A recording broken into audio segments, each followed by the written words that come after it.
तो स्वागत है आप सभी का राजस्थान यूट्यूब चैनल पर। राय मैं और स्थान ये आप जो पढ़ रहे हैं एजुकेशन, तो राजस्थान नाम से ये चैनल है। इसको शेयर कर दीजिए, जितने आपके मित्र हैं उनको शेयर कर दीजिए। और हर भर्ती परीक्षा में मैं आपके लिए तैयार मिलूंगा इस चैनल पे। जैसा आप कहोगे कि हमें ये पढ़ना है, कमेंट करके बता दीजिएगा और आपके लिए मैं पूरा प्रयास करूंगा कि उस विषय को मैं महत्वपूर्ण रूप से करवा सकूं। चलिए लास्ट टॉपिक पढ़ने जा रहे हैं बीएसटीसी का, DELD का। आज का टॉपिक अंतिम है हमारा, क्या है? अवेयरनेस। कौन सा टॉपिक है हमारा? अवेयरनेस। ये टॉपिक है आपका अवेयरनेस, ठीक है। गलत लिख दिया गया, बिल्कुल गलत लिख दिया गुरुजी, ये लो अवेयरनेस। अर्थात हम बात करें, टॉपिक का नाम है सजगता, यानी हम कितने सजग हैं, ठीक है। सजगता की अगर बात करूं तो तुम इसे ज्यादा न समझकर यह समझ सकते हो जागरूक। क्या समझ सकते हो? जागरूकता कह सकते हो। अब पहले मैं ये समझाने से पहले आपको यह समझाना चाहता हूं कि पहले कितनी अवेयरनेस हुआ करती थी। प्राचीन समय की बात करूं, प्राचीन समय में क्या था? परंपरागत शिक्षा दी जाती थी। परंपरागत शिक्षा की बात करें, प्राचीन समय में कैसी शिक्षा दी जाती थी? परंपरागत शिक्षा। गुरुजी ये कौन सी होती थी? अब देखो सिखा रहा हूं आपको। ये होती थी कौन सी? औपचारिक शिक्षाएं होती थी, फॉर्मेलिटी वाली औपचारिक शिक्षाएं। कैसे? जैसे हम बात करें, हमारे घर के अंदर एक बालक है और एक बालिका है, समझो इनको। एक बालक है और एक बालिका है। इनको पहले स्कूल नहीं भेजा जाता था, पुराने समय की बात कर रहे हैं हम। प्राचीन समय के अंदर पहले सजगता कैसे नहीं थी, जागरूकता कैसे नहीं थी। अब क्या करता था ये बालक? किससे सीखता था? बालक तो अपने पिता से सीखता था। क्या? सजगता। अपने पिता से कौशल सीख लेता था। कौशल का अर्थ होता है काम। जैसे उसके पिता काम किया करते, मान लीजिए उसके पिता खेती बाड़ी करते थे, तो वो भी क्या काम सीखता था? खेती बाड़ी का। अगर उसके पिता दुकान करते थे तो वो दुकान का काम सीख लेता था। अगर वो कुम्हार का काम करते थे तो कुम्हार का काम सीख लेता था। यानी पहले इतनी जागरूकता थी कि माँ बाप जैसा काम करता है वैसा ही बेटा करेगा। और एक कहावत भी बनी थी कि चूहा का जमेड़ा तो बिल्ली खोदेगा, है ना। तो ये बात ध्यान रखना कि पहले इतनी औपचारिक शिक्षा दी जाती थी, पिता जो काम करता था वही बेटे को सिखाया जाता था। अब ये क्या काम करती थी? बालिकाएं किससे सीखती थी? तो ये अपनी माता से सीखती थी, अपनी माता से कौशल सीखती थी। क्या सीखती थी? अब देखो, ये सीखती थी रोटी बनाना। क्यों? क्योंकि रोटी बनाना, आज यहां दूसरे घर जाएगी तो वहां भी तो क्या करेगी? रोटी बनाएगी। भोजन पकाने की कला सीखती थी।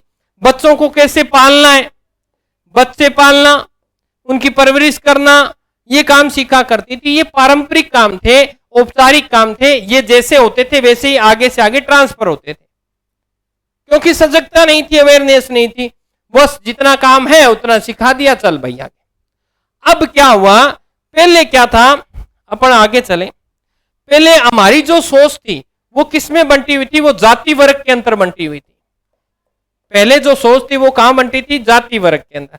सबसे ऊपर जो हमारे पास थे वो थे ब्राह्मण। क्या थे? ब्राह्मण। दूसरे थे क्षत्रिय, तीसरे थे वैश्य और चौथे थे शूद्र।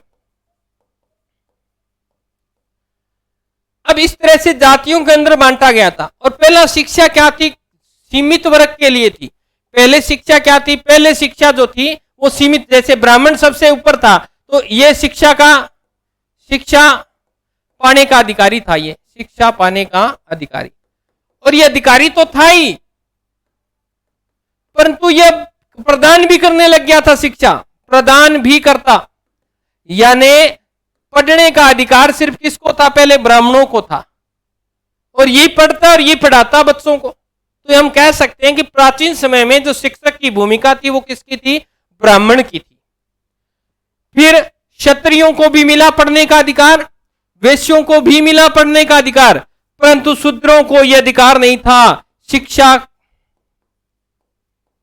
पाने का अधिकार नहीं था, पाने का अधिकार नहीं था।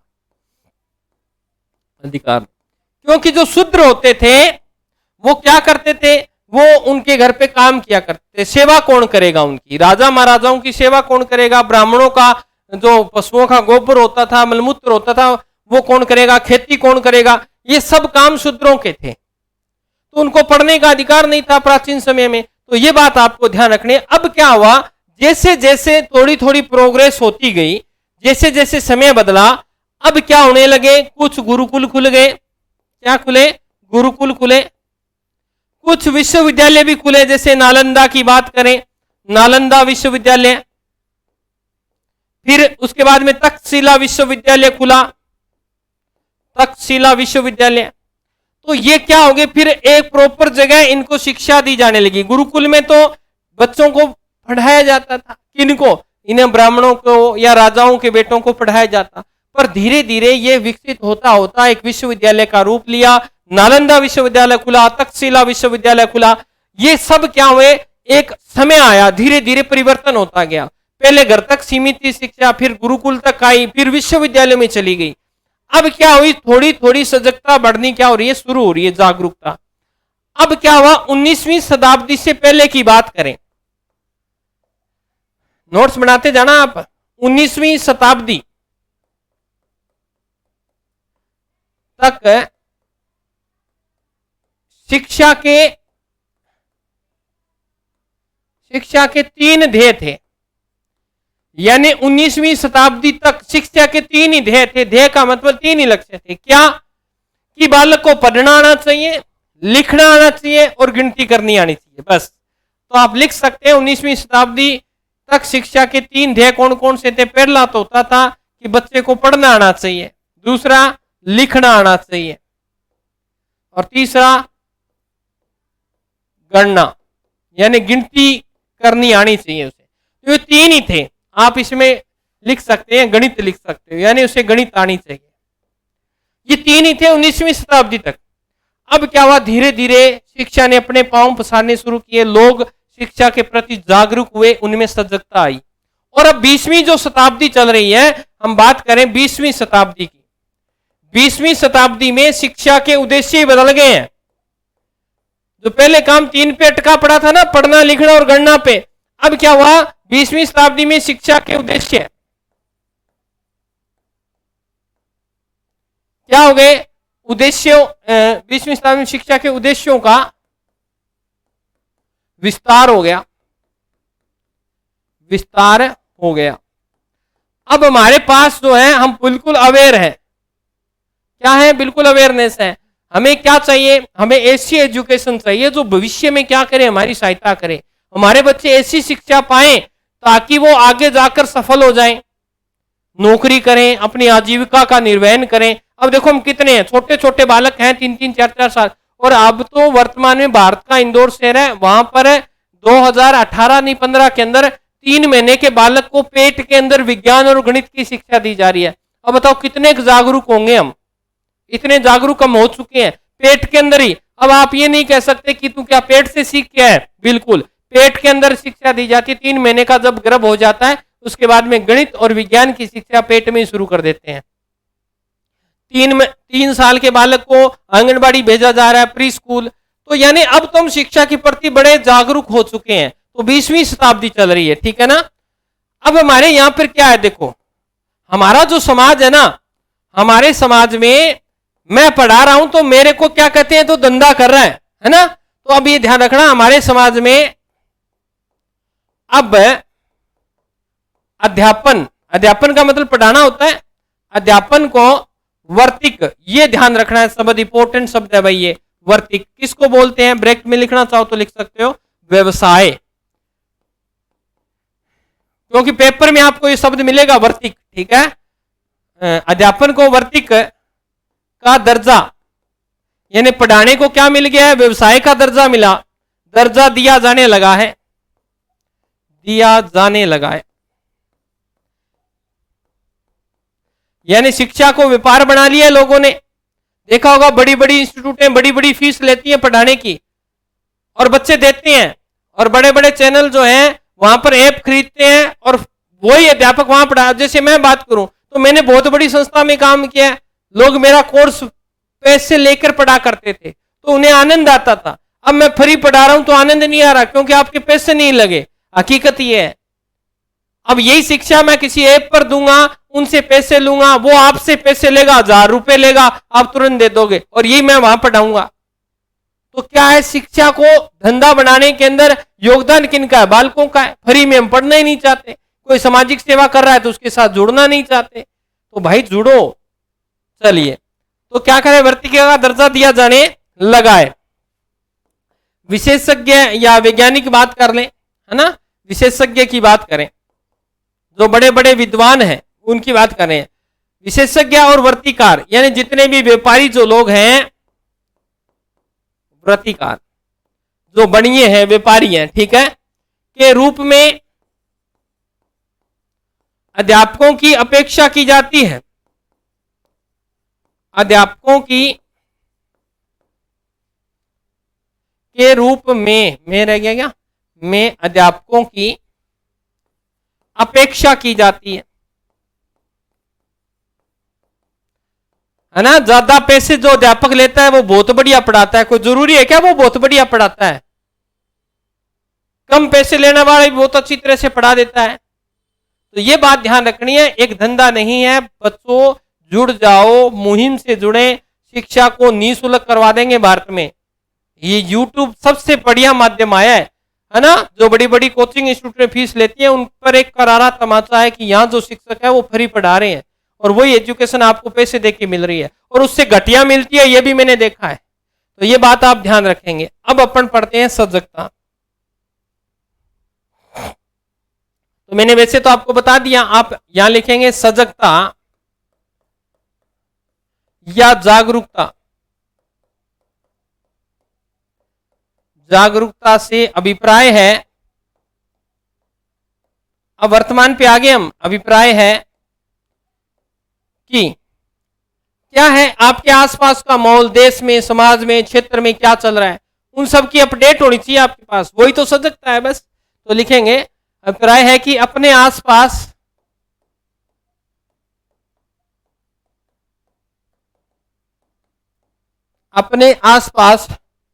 के अलावा संसार में होने वाली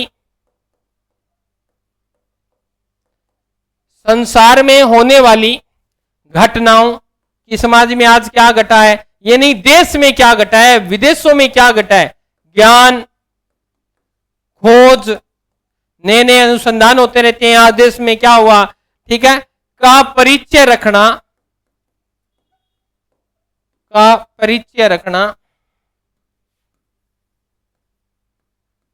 सजगता है। यानी आप आसपास के पूरी जानकारी रखते हैं, ये नहीं है सजगता। आपके देश में क्या हुआ, विदेशों में क्या हुआ, नई खोज क्या हुई, है ना, आज किसने क्या किया, ये सब चीजों की जानकारी अगर आप रख रहे हो तो आप सजग हो, ठीक है। तो आप इसके अंदर हम बड़े बड़े शब्दों में यही लिख सकते हैं इसको, स्वयं के प्राचीन ज्ञान को वर्तमान के नवीन ज्ञान, यानी आपके पास जो ज्ञान है उसके अंदर आप क्या कर देंगे, नया जो वर्तमान में क्या हो रहा है, ठीक है, नवीन ज्ञान के साथ सम्मिलित, स्वयं के प्राचीन ज्ञान को वर्तमान के नवीन ज्ञान के साथ सम्मिलित करना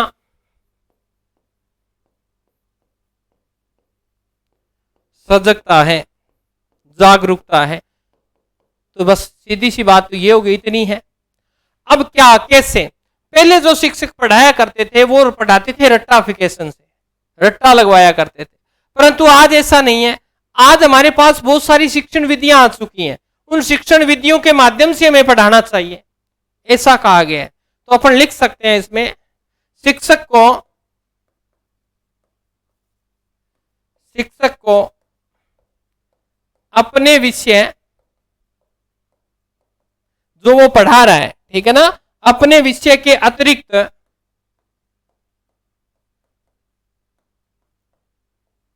मैं मेरे कार्य में पारंगत हूं, तो मुझे इस सब्जेक्ट के अलावा दूसरे जो सब्जेक्ट है उनकी शिक्षण मेथड, शिक्षण विधियां, अतिरिक्त शिक्षण विधियां, जैसे आप देखेंगे एक स्कूल होता है, उसमें इंग्लिश के टीचर बहुत बढ़िया पढ़ा रहे हैं, उनके नंबर फुल आ रहे हैं, परंतु हिंदी वाले के कम आ रहे हैं, तो वो शिक्षक ये ना सोचे कि मैं पारंगत हूं, वो हिंदी वाले टीचर की जो शिक्षण विधियां हैं इंग्लिश वाले टीचर की, उनसे सीखे कि वो किस प्रकार पढ़ा रहा है, तो तभी तो सजगता आएगी। आप कहीं एक एक चीज से पढ़ा रहे हो, बालकों में वो गुण ही नहीं आ रहे, तो भैया अवेयरनेस होना पड़ेगा, सजगता लानी पड़ेगी, आपको जागरूक होना पड़ेगा।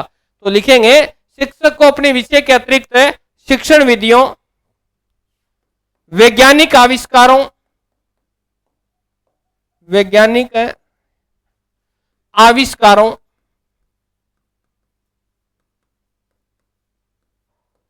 नवाचारों, नए नए जो शिक्षण विधियां आती हैं, नए नए जो मेथड आते हैं, उनका भी ज्ञान होना चाहिए, नवाचारों के प्रति सजग होना चाहिए। क्या होना चाहिए? सजग होना चाहिए। ये सब चीजें उनको आनी चाहिए, ठीक है, एक बात। दूसरी लिखेंगे शिक्षक को या शिक्षक बच्चों को समाज में विपरीत, अब ये विपरीत जो परिस्थितियां, मैं यहां लिख देता हूं फिर समझाता हूं ये क्या होती है। विपरीत परिस्थितियां, विपरीत क्या होता है, कई बार समाज में अंदर ऐसी परिस्थिति आ जाती है, विपरीत परिस्थितियां जो आपके समझ से क्या होती है, बाहर होती है। तो ऐसी परिस्थितियों से आपको बालकों को तैयार करना है। जैसे अंधविश्वास है, उस अंधविश्वास से आपको बालकों को बाहर निकालना है। वो समाज के लिए क्या विपरीत परिस्थिति है, तो कब निकलेंगे? जब वो जागरूक होंगे, जो पढ़ेंगे, वैज्ञानिकता को जानेंगे, तो वो अपने आप उन चीजों से क्या होते जाएंगे, दूर होते जाएंगे। तो आप लिखेंगे शिक्षक बच्चों को समाज में विपरीत परिस्थितियों या परिस्थितियां आने पर उनका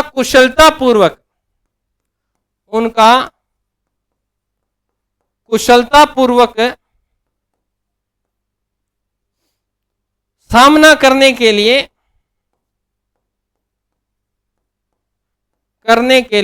प्रेरित करें।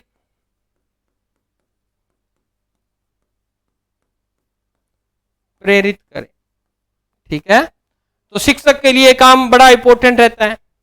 चलिए आगे हम देखते हैं शिक्षक और क्या काम कर सकता है। तो आप लिखेंगे सजगता के लिए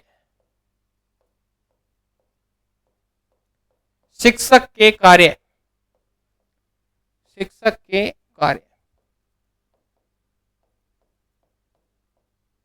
ओके, तो क्या क्या काम करना है? तो देखो समाज, या हम लिखते हैं समाज के अंदर बहुत सारी एक्टिविटीज होती हैं, समाज के विभिन्न गतिविधियों में भाग लेना चाहिए। समाज की विभिन्न गतिविधियों में भाग लेना, जैसे कोई भी जहां सामूहिक कार्य हो वहां पर अध्यापक को जाना चाहिए, उन गतिविधियों में भाग लेना चाहिए। और क्या होना चाहिए? शिक्षक को हमेशा अपडेट रहना चाहिए, प्रतिदिन समाचार पत्र, टीवी न्यूज से परिचित रहना, यानी उसे पत्र पत्रिकाएं पढ़ती रहनी चाहिए। न्यूज, देश में क्या हो रहा है, विदेशों में क्या हो रहा है, इन सब चीजों की जानकारी उसे होनी चाहिए। और नंबर 3 की बात करें, ज्ञानवर्धक। अध्यापक को हमेशा स्टूडेंट रहना चाहिए। कैसे? किताबें पढ़ते रहना चाहिए। ज्ञानवर्धक नई पुस्तकों का अध्ययन करते रहना चाहिए, तो उसे नई नई चीजें मिलेंगी, बच्चों को नई चीजें सिखाएगा। ठीक है। नंबर 4, समाज के अंदर बहुत सारी बुराइयां हैं, तो आप लिखेंगे सामाजिक सर्वेक्षण करें। सामाजिक सर्वेक्षण, यानी समाज को देखना है यहां कौन सी बुराइयां चल रही हैं, ठीक है, सामाजिक सर्वेक्षण करें, बुराइयों का निदान व उपचार करना चाहिए, निदान व उपचार करना चाहिए। निदान क्या होता है, उपचार क्या होता है, दोनों अलग अलग होते हैं। निदान होता है किसी समस्या का पता लगाना, उपचार होता है समस्या का हल करना, ठीक है। नेक्स्ट, स्वयं अध्यापक क्या है, स्वयं को उच्च आदर्श के रूप में प्रस्तुत करें,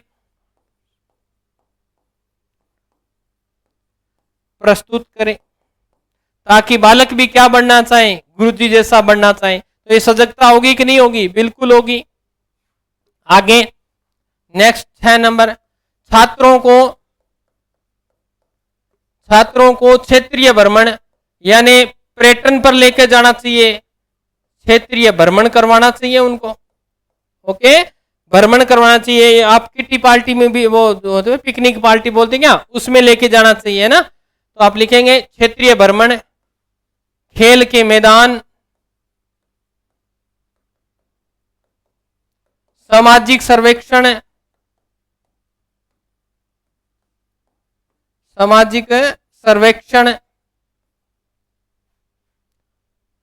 सांस्कृतिक कार्यक्रम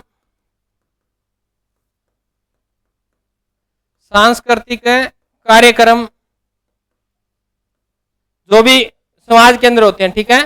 पाठ्य सहगामी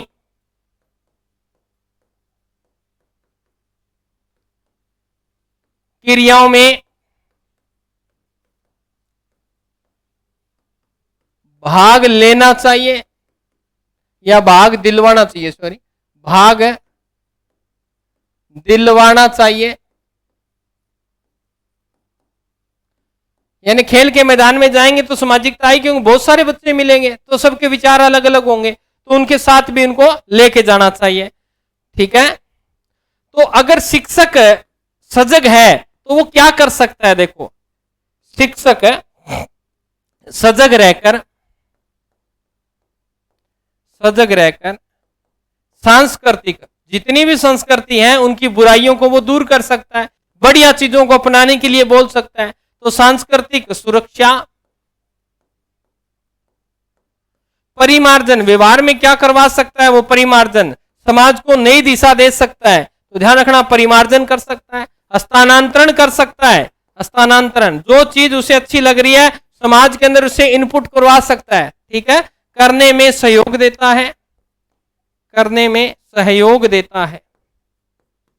सहयोग देता है। तो ये चीजें क्या है, एक टीचर के अंदर होनी चाहिए और ये काम टीचर को करने भी चाहिए, ठीक है। हाँ, लिख लो इसको। चलिए, ये अंतिम बिंदु की तरफ हम लौट रहे हैं। और क्या होना चाहिए, तो आप लिख सकते हैं यहां पे, शिक्षक को संवेदनशील यानी इमोशनल समझने वाला होना चाहिए, हर किसी के इमोशन को समझे, और स्नेह में होना चाहिए, स्नेह में होना चाहिए। ये लो, उसके बाद में बात करें तो वही बात, ये चीज तो उसको आनी चाहिए, व्यक्तिक भिन्नताओं का उसे क्या होना चाहिए, व्यक्तिक भिन्नताएं कह दो या रुचियां कह दो, अभिरुचि कह सकते हैं आप इसे। व्यक्तिक अभिरुचि वह सहज बोध, यानी उसको जितना ज्ञान है उसको सहज बोध आधारित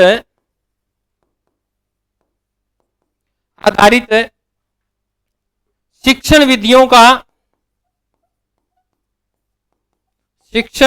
का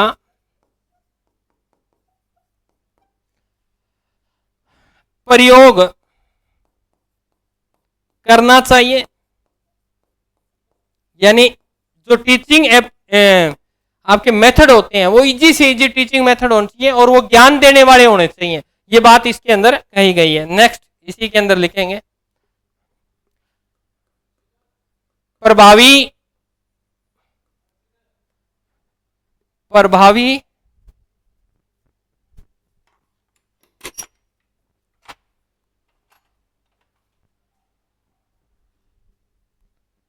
आप लिख सकते हैं इसमें प्रभावी श्रव्य दृश्य सामग्री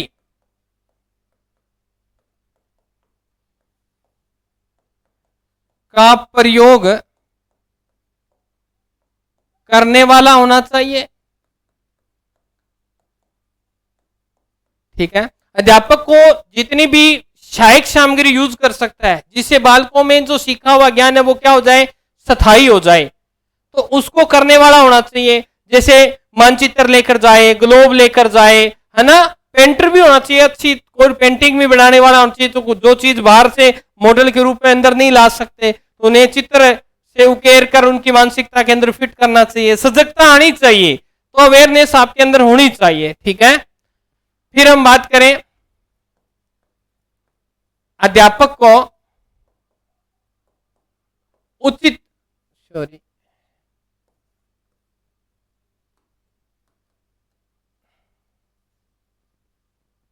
अध्यापक को उचित प्रतिपुष्टि, फीडबैक जिसे बोलते हैं, यानी उत्तर देने की कला उसके अंदर होनी चाहिए। ठीक है, उचित प्रतिपुष्टि, परबलन, रेनफोर्समेंट यानी पुनर्बलन जिसे कहते हैं, ठीक है, पुरस्कारों, ठीक है, पुरस्कार, ठीक है, के माध्यम से बच्चों को अभिप्रेरित करना चाहिए, अभिप्रेरित करना चाहिए, तो सजगता आएगी। और लास्ट काम जो होता है, अध्यापक को हमेशा ही ध्यान रखना है ये चीज, अध्यापक को learning by doing, learning by doing अर्थात बेटा इसको कहने का अर्थ है बालकों को करके सीखने, कि तुम खुद करके सीखो, है ना, करके सीखने पर बल देना चाहिए, बल देना चाहिए, ताकि बालक उस कार्य को अच्छी तरह से सीखेंगे, उनमें क्या आएगी, सजगता आएगी। तो ये थे आपके टीचिंग एप्टीट्यूड जिन्हें हमने हंसते खेलते पूरा कर लिया है। अब हो सकता है नेक्स्ट क्लास जब आए तो आपके प्रश्नों की आए, कोशिश करूंगा प्रश्न आपको करवाने का, टाइप करवा लेते हैं, कोई 200-250 क्वेश्चन जितने होते हैं, 100-50 जितने भी, वो टाइप करवा के उन प्रश्नों को आपको करवा देंगे कि प्रश्न कैसे आते हैं। तो ये टॉपिक हो गया कंप्लीट, आपका सिलेबस हुआ कंप्लीट। अब आपकी जिम्मेवारी है, आपने पढ़ना है और सिलेक्शन करवाना है। तो मिलेंगे नए बिंदु के साथ, तब तक स्वस्थ रहें, मस्त रहें। जय राजस्थान, जय भारत।